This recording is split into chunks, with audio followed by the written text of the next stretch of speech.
It was a cool Monday morning, and 14-year-old Jasmine Porter stepped into Oak Bank, feeling the first flutter of adult pride mixed with a trace of nerves. The crisp air clung to her blazer, and the polished marble underfoot reflected her every careful step. Today wasn't just any day. Today, she would deposit her own $5,000 scholarship check, a reward for years of late nights and early mornings spent buried in books. As she clutched the envelope to her chest, she felt the weight of her hard work and independence pressing against her heart, and somehow it made her stand a little taller. She approached the teller counter, where fluorescent lights hummed softly above her.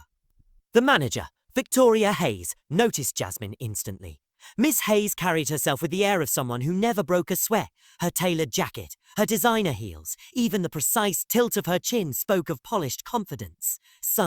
But as Jasmine handed over her neatly labelled folder, Victoria's smile froze for a heartbeat.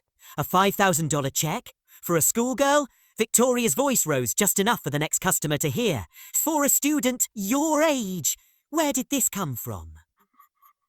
Jasmine felt her cheeks burn, but answered in a steady tone. It's my academic scholarship. Her hands trembled as she slid forward her award letter and school ID. The young teller, Tom, took the papers and held the check up to the light, squinting at the ink like he might spot a hidden trick. Seconds crawled by as he turned to Victoria. Fuh! She offered him a curt nod and muttered under her breath about fraudulent checks, as though Jasmine herself must be a criminal mastermind. I'll need to verify everything, Victoria announced, her words clipped and cool. Jasmine's breath hitched. She had pictured a simple, proud moment, smiling, signing a slip, and walking out. Instead, she was being measured like contraband. She realised with a jolt that her phone lay forgotten in her locker. I need to call my mum, she said, voice flickering. She's expecting me home soon. Soon. Victoria barely glanced at her. That's not our problem, she snapped, dismissing Jasmine with a flick of her hand. You'll wait until we finish our verification process. Frozen, Jasmine stood in the middle of the lobby as Victoria swept back to her office. The bank's hustle swirled around her, footsteps clicking, distant conversations drifting, the soft hiss of the air conditioning. But to Jasmine it felt like a hush had settled over the entire room. Whispers rippled through the other customers. Curious glances, subtle turns away, quick, judgmental eyes.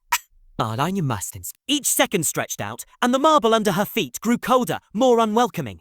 A part of her wanted to shout, demand her papers back, or storm out in furious protest. But her father's voice echoed in her mind. Stay composed in the face of adversity. Adversity. She forced herself to stand as still as a statue. As she waited, she noticed everything.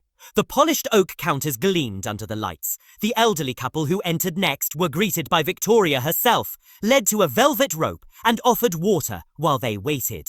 Nearby, a man with a thick accent was waved off with a bored shrug. The system's running slow today, only for a white couple to breeze in moments later and be ushered straight to the front, Victoria practically beaming to help them. Jasmine's stomach twisted. This wasn't random inefficiency. It was a carefully practiced dance of preference. Her pulse thumped in her ears as she considered her own upbringing. At home in Oak Ridge, her family lived modestly elegant lives. No gold taps or velvet drapes, just tastefully framed photos and a sense that money existed to do good, not to flaunt. Her mother, Dr. Naomi Porter, had climbed to the top of the financial world by sheer grit, founding a respected firm from nothing. Naomi taught Jasmine that real success came from effort, not privilege. Earning this scholarship had been Jasmine's way of proving she could stand on her own 2 feet. That morning, over toast and tea, Naomi had glanced up from her reports and offered to join her. Let me come with you, she'd said, voice warm but edged with worry. Jasmine, firm and determined, had replied, I've got this, Mom. I'm 14 now. It's time I learned to handle things myself. Naomi had smiled through a flash of motherly concern, nodding as she sipped her tea. The plan had seemed so simple then, but simplicity vanished in the face of Victoria Hayes' disdain. Now, as Jasmine stood awkwardly in the corner, she felt every inch the outcast. The seconds ticked by on the clock above her, the sound growing louder in the silent bubble around her. She tried to steady her thoughts, breathe in through your nose, out your mouth. Still, every whisper and glance knifed at her confidence. Suddenly, Victoria's voice drifted over, low enough that only the teller could hear. We need to maintain our standards here. You can't just let anyone walk in and expect to belong. Those words hit Jasmine like a slap. She was judged not for her scholarship, but for the colour of her skin and the innocence of her age. Her fists clenched at her sides, but she forced herself to remain outwardly calm. As Victoria turned away, she barked an order to the security guard. Keep an eye on her. Make sure she doesn't try to leave. The guard, a large man whose presence alone could hush a room, strolled over and gripped Jasmine's arm. Pain bloomed where his fingers dug in as he marched her to a back corner. Everyone watched, yet no one moved to help. Time seemed to twist. Paper shuffled, distant murmurs continued. Victoria's heels clicked like a metronome. Jasmine tried to distract herself by counting breaths, focusing on the feel of her skirt against her legs, the cold press of the marble, the faint scent of polished wood in the air. But her mind circled back to the injustice. She was trapped in a system that saw her only as an inconvenience. Then, above the drone of the lobby, Jasmine spotted a hushed conversation between Victoria and a tall, imposing man whose name she recognized from her mother's stories. Harrison Wells, CEO of Meridian Banking Group, Oak Tea's fiercest rival. He held a manila folder marked to confidential, and Victoria whispered urgently into his ear. Jasmine's heart hammered. This was no mere customer service snafu. This was corporate espionage in action. She glanced around, weighing her options.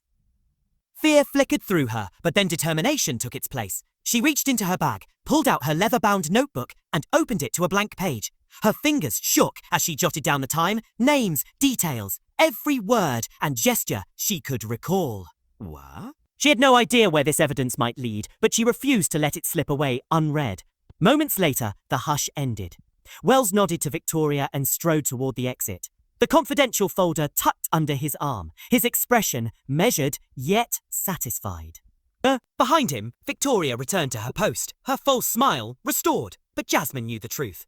At that instant, the bank's front doors swung open, and in walked Dr. Naomi Porter. Jasmine's chest tightened at the sight of her mother's calm authority.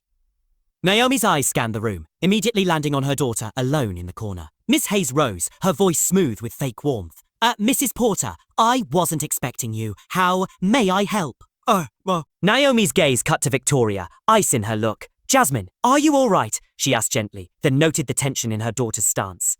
Jasmine stepped forward, her notebook clutched like a shield, and began to read aloud.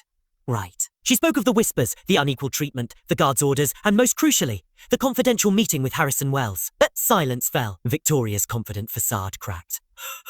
And Naomi's voice, once soft, now rang clear and firm. Miss Hayes, what you've done here is more than poor service. You've conspired with a competitor to betray this bank, and you treated my daughter with disgraceful bias. Victoria stuttered, but Naomi cut her off. You are fired, effective immediately. Naomi's nod. The guard approached Victoria and escorted her out. The lobby remained motionless until Naomi addressed everyone. This bank will undergo a full review. We will implement equitable practices so that no one, no matter their age, appearance, or background, is ever treated this way again. Yes. In the days that followed, Oak Bank transformed. An internal investigation revealed Victoria's pattern of discrimination and her secret dealings with Meridian. Leadership was overhauled, new training on fair treatment rolled out, and the teller who had shown Jasmine kindness was promoted. Jasmine's ordeal became the catalyst for real change. For Jasmine herself, the experience was a turning point. She was invited to speak at Wester Academy, sharing her story of perseverance, justice, and the power of a single voice.